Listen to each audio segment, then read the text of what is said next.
Hello, it's standard. Let us today work with our history lesson number 2. That is from trade to territory. From trade to territory, that is हम ये बोल सकते हैं कि जो Britishers थे वो इंडिया में बिजनेस करने आए थे, बट बिजनेस के साथ साथ how they started with their settled life in India and how they started with business in India. Okay, वो नो डाउट बिजनेस करने आए थे, अपनी कंट्री को प्रॉस्परस करने आए थे, बट किस तरह से वो लोग फिर इंडिया में ही रह गए, that is what here we have to study. Now very first here they are going to talk about Aurangzeb. Aurangzeb was the last of the powerful Mughal ruler. He established control over a very large part of the territory that is known as India. Sorry. Okay. After his death in 1707, many Mughal governors, subedars and big zamindars began asserting their authorities and establishing regional kingdoms. As powerful regional kingdoms emerged in various parts of India, Delhi could no longer function as an effective center. Here they are talking about Aurangzeb. Aurangzeb Mughal emperor का last राजा था, जिसके मरने के बाद वो 1707 में expire हुआ. उसके मरने के बाद अलग अलग एरियाज़ में जो सूबेदार्स थे वो लोग अपना राज्य जमाने लगे, जिससे क्या हुआ कि Delhi was not left out as a main centre. Now Delhi main centre की तरह काउंट नहीं हो रहा था एंड ऑल अदर राज्य अपने अपने इम्पोर्टेंस में लगे हुए थे. Okay. By the second half of 18th century, however, a new power was emerging in the political horizon, the British. Did you know that the British originally came as a small trading company and were reluctant to acquire territories?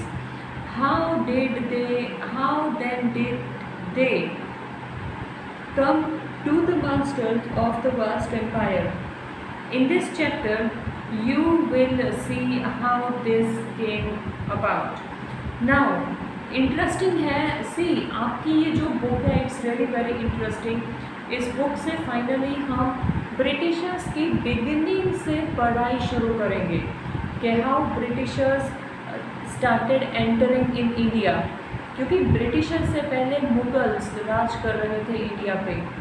उसके बाद फिर ये Britishers ने आना शुरू किया 17th और 18th century के बीच, और वी कैन टेल 1700 से 1800 के बीच में मुगल्स ने आना शुरू किया था.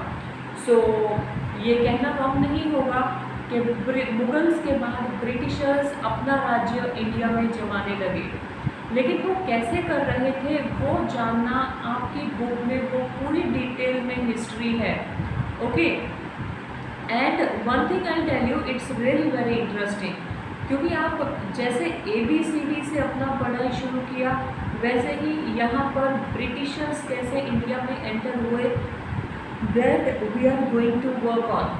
अंडरस्टूड? वो हम अब वर्क करने लगे हैं. ओके. नाउ ब्रिटिशर्स इंडिया में आए थे एक छोटा सा बिजनेस करने के लिए. लाइक उनको ऑब्वियसली अब दूसरी कंट्री में आए हैं, तो जिस भी एरिया में वो जाएंगे उस एरिया के मिनिस्टर से वो परमिशन लेंगे तो ही वो काम कर सकेंगे.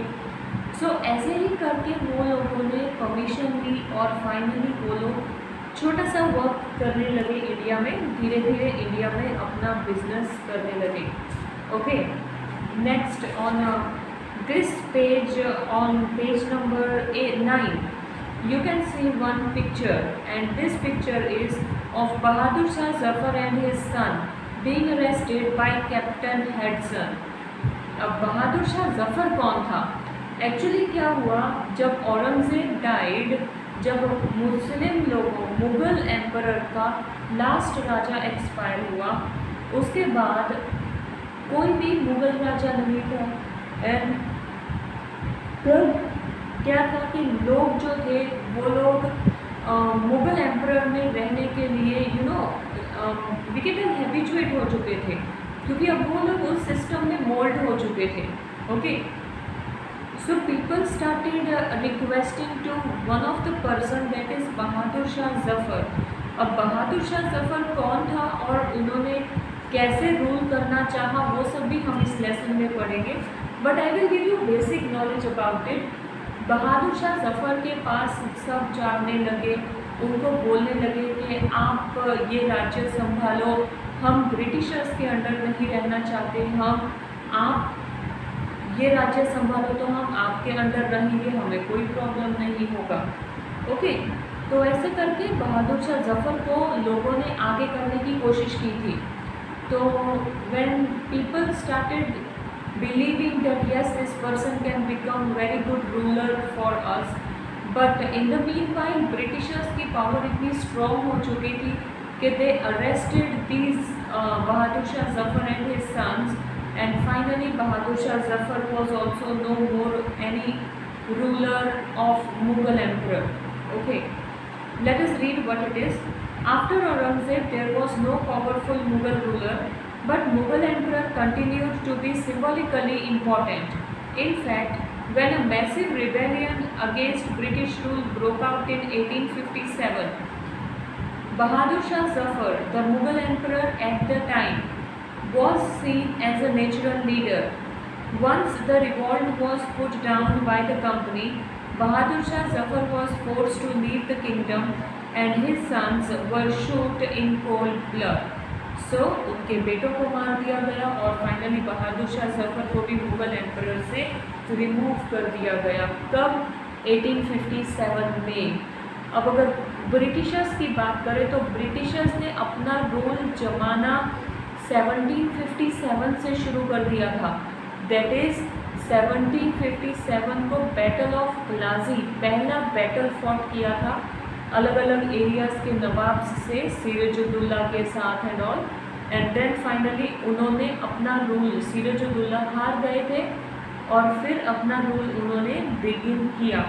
Okay, now East India Company comes east. अब East India Company, that is East India Company east की तरफ बढ़ रही थी. हमारा जो इंडिया है वो ब्रिटिशर्स से अगर हम डायरेक्शन देखें तो ईस्ट डायरेक्शन में ही है.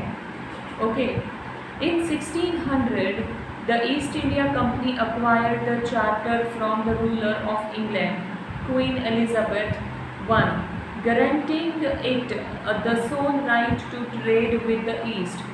This meant that no other trading group in England could compete with the East India Company. So sorry about it. With this charter, the company could venture across the oceans, looking for a new land from which it could buy goods at the cheap price and carry them back to Europe to sell at higher price. तो क्या deal हुई थी 1600 में? That is East India company ने एक deal final की थी, वो भी क्वीन एलिजाबेथ I के सिग्नेचर के साथ, कि वो अब ईस्टर्न कंट्रीज़ में जाकर कुछ बिजनेस करेंगे. और क्वीन एलिजाबेथ ने ईस्टर्न इंडिया कंपनी को परमिशन दी, मतलब क्वीन एलिजाबेथ की परमिशन के बाद ये फाइनल था कि इस ब्रिटिश ईस्ट इंडिया कंपनी को और कोई भी कंपनी कम्पीट नहीं करेगी. दैट इज़ इंग्लैंड में ये सारी डील फाइनल हुई, तो इंग्लैंड में से कोई भी और कंपनी ये नहीं बोल सकती कि हम ब्रिटिश ईस्ट इंडिया कंपनी के खिलाफ ये काम करेंगे. सो ऐसी एक डील फाइनल हुई. डील फाइनल होने के बाद Britishers started coming to eastern countries and they started slowly expanding in eastern countries. वो जिस तरह से फैलने लगे ईस्टर्न कंट्रीज़ में, तो फाइनली उन्होंने मतलब ईस्टर्न कंट्रीज़ में से जो भी ट्रेजर खजाना उनको मिलता था वो सब वो अपनी कंट्री में लेकर जाने लगे.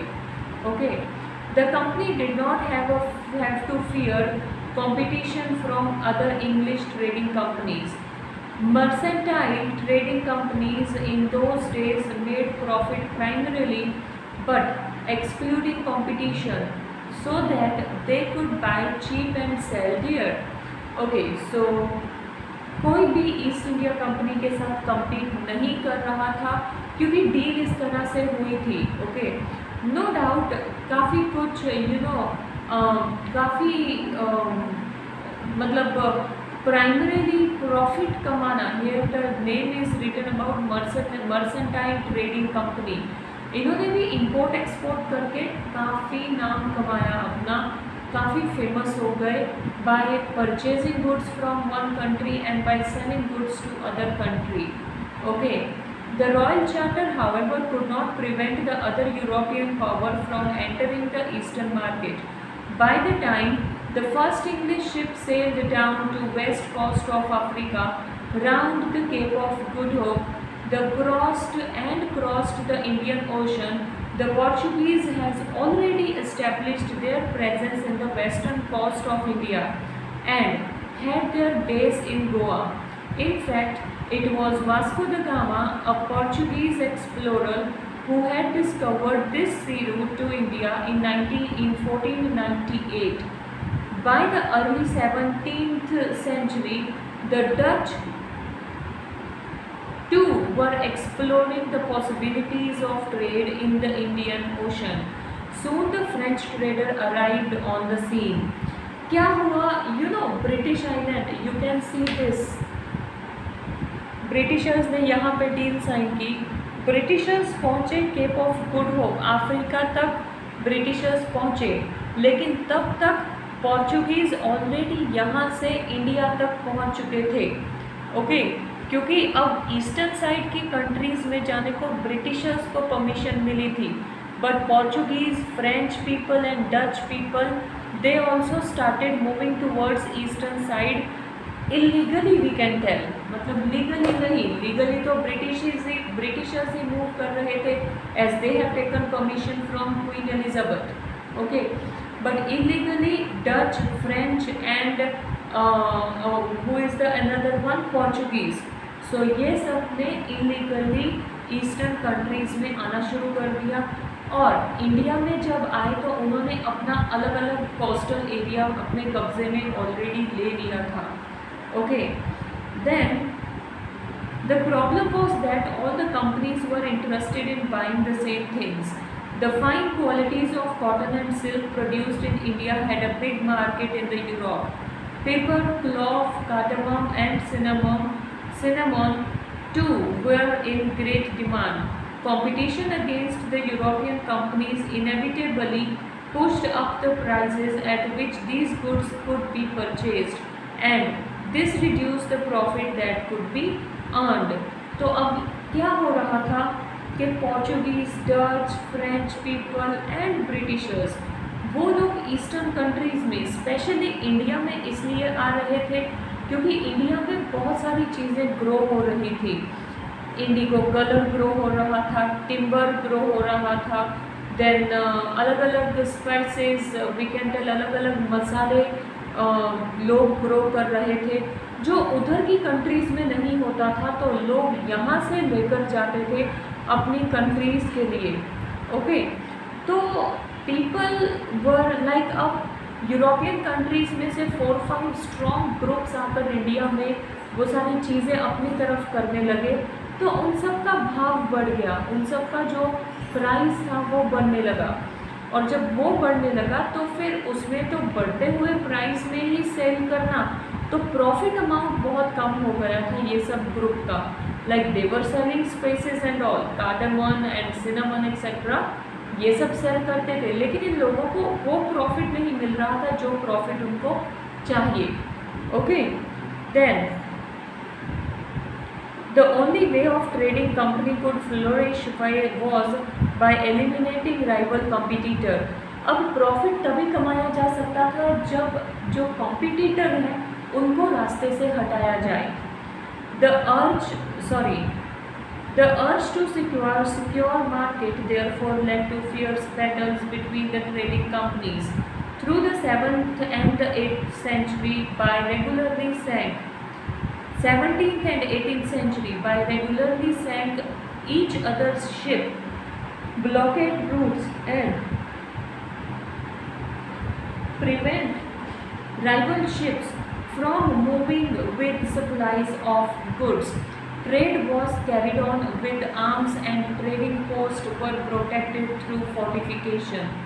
So क्या होने लगा जब ये फाइनल हो गया कि हमें राइवल के ग्रुप को मतलब रास्ते से हटाना होगा तो ही हमारी कंपनी अच्छा प्रॉफिट कमा सकती है, तो धीरे धीरे वो लोग उनके एरिया में जाकर कब्जा करने लगे. Okay, this effort was fortified settlement and carried on profitable trade also led to intense conflict with local rulers. The company therefore found it difficult to separate trade from politics, and let us see how it happens. So वो area में Portuguese थे, French थे, Dutch थे, Britishers थे, सब अपने अपने areas को संभालने के लिए दूसरे के एरिया में अटैक करते थे. अब वो अटैक करने से कहीं ना कहीं जो लोकल नवाब्स थे, जो लोकल राजा थे छोटे मोटे एरियाज़ के, वो सबको भी गलत लगता था. ओके, तो वो लोग भी बैटल में उतरते, वो लोग भी ये युद्ध में उतरते थे. ओके, एंड अब वो जो बैटल फॉर्ट हो ना, उसमें से जो जीता वो एरिया उसका. ओके, तो फाइनली ब्रिटिशर्स ने धीरे धीरे अपना रूल स्पेंड करने के लिए, एक्सपेंड करने के लिए, they started fighting with so many other nawabs and other group of people. Okay, हर कोई अब फाइट करने लगा था ब्रिटिशर्स के साथ ताकि वो उनके एरिया में ना ले. बट ब्रिटिशर्स इतने स्ट्रॉन्ग हो चुके थे कि वो लोग धीरे धीरे एरियाज़ को कैप्चर करने लगे. अब ये कैसे कैप्चर करने लगे और क्या हो रहा था, that all things we will work from next video onwards. Till this, please go through this video once again and this 1.5 page as well. Okay everyone, thank you.